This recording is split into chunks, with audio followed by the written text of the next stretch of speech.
পরের দিন কিন্তু ভোর ভোর উঠে সকাল ৫টার মধ্যে স্নান টান করে কমপ্লিট হয়ে গিয়েছিলাম ৬টা নাগাদ পুজো দিতে যাব বলে।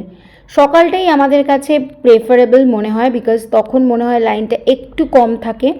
তো সেই জন্যই কিন্তু ভোর ভোর সবাই মিলে স্নান করে রেডি হয়ে গিয়েছিলাম। আর সবাই কিন্তু মানে সবাই বলতে আমি, মা আর মাসি রেড অ্যান্ড হোয়াইট থিম পরেছিলাম, যদিও মা শাড়ি আর আমরা সালোয়ার পরেছিলাম।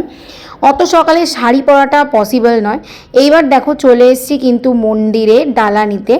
এবার ডালা নিয়ে কিন্তু আমি আমার নামে যে পুজোটা দিয়েছিলাম সেটা কিন্তু আমি ক্যারি করেছি, আর সেটা নিয়েই কিন্তু দেখো মন্দিরের ভিতরে যাচ্ছি। এবার সকাল বলো আর বিকেল বলো, তারাপীঠ এমনই একটা জায়গা যেখানে সব সময় তার ভক্তরা পুজো দিতে আসে ঠাকুরকে। এবার কিন্তু লাইনে দেখো দাঁড়িয়ে পড়েছি, যদিও ভিআইপি লাইনেই পুজো দিয়েছি, বাট স্টিল ভিআইপি লাইনেও কিন্তু লাইন পড়ে আজকাল। খুব স্মুথলি যে যাওয়া যায় তা নয়, বাট জেনারেলদের থেকে একটু ভালোভাবে পুজোটা দেওয়া যায় ভিআইপি লাইনের কারণে। আর আমাদের উদ্দেশ্য হচ্ছে যে ভালো মতন পুজো দেওয়া। তো দেখতেই পাচ্ছ মায়ের মুখটা, তোমরা যারা যারা দর্শন করতে চাও এখান থেকে দর্শন করে নাও।